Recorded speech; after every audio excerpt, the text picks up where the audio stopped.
Sem qualquer constrangimento, os portugueses se consideraram imediatamente donos das terras, das quais tomaram posse solene, com a colocação do marco português no local que chamaram de Porto Seguro e a realização da primeira missa em solo brasileiro.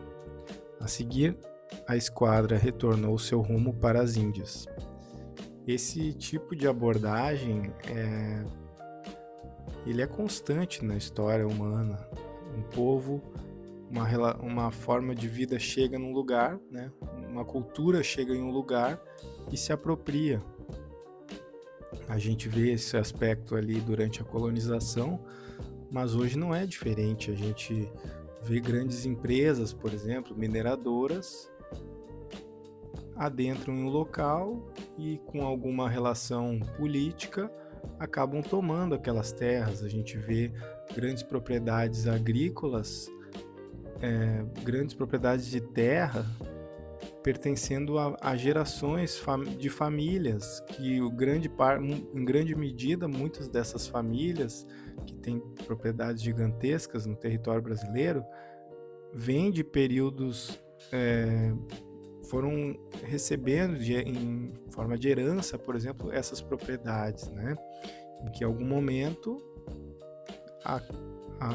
a bolha daquela relação virou e a pessoa tomou conta de tudo, daquilo que já pertencia a outros povos, não só a outros povos, muitas vezes a própria fauna e flora, né? Como a Mata Atlântica. Hoje a gente toma ela como e a Mata Amazônica e a Mata Atlântica a gente toma como um patrimônio da humanidade. E chega determinado estado e toma aquela região e, através de um documento, diz que pertence a si, né? Assim, os portugueses chegaram no território que já era habitado, se diz por as dezenas, ou pelo menos uma dezena de milhões de indígenas em todo o território brasileiro. Então já tinham povos morando aqui há muitos milênios mesmo, né?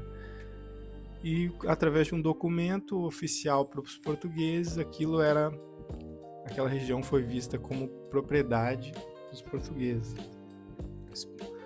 com a ideia de expulsar qualquer outra civilização, outros povos que ali viviam.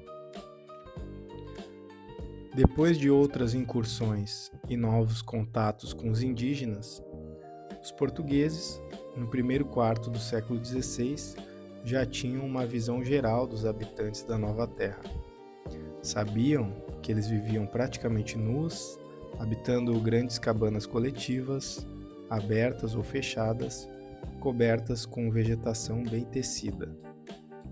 Dormiam em redes e usavam pequenas fogueiras entre elas para se aquecerem. Alimentavam-se de raízes, mandioca, milho, frutas, peixes e caça. Como armas, usavam lanças, arcos e flechas, machados, facas e cacetes de pedra. A quinta série não funciona, né? Não conheciam metais até a chegada dos europeus. A diversidade de utensílios fabricados por eles variava conforme as etnias e a região que ocupavam. Algumas delas construíam canoas usadas nos rios e no mar para a pesca, transporte e guerra. Dentro dos diversos grupos indígenas, havia uma divisão de trabalho básica, em que os homens caçavam, pescavam e produziam armas ocas para moradia, e, em alguns casos, cercas de tronos como proteção contra os inimigos. E às mulheres cabia o plantio e o preparo de alimentos, a coleta de produtos vegetais e alguns cereais, a tecelagem e os cuidados com as crianças. Aqui se tem uma visão generalizante também dos povos originários do Brasil, né? dezenas de diferentes culturas e de formações sociais que não dá para, em um parágrafo, definir, né? Isso é importante abrir um parênteses aqui.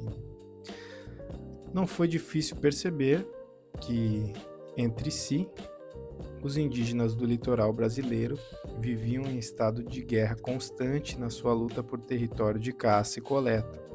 Povos caçadores e coletores necessitam de grandes áreas para alimentação. Seus combates, contudo, não eram muito destrutivos, porque as tribos eram relativamente pequenas, esparsas e nômades, o que impedia que as terras ficassem arrasadas e que as populações fossem aniquiladas.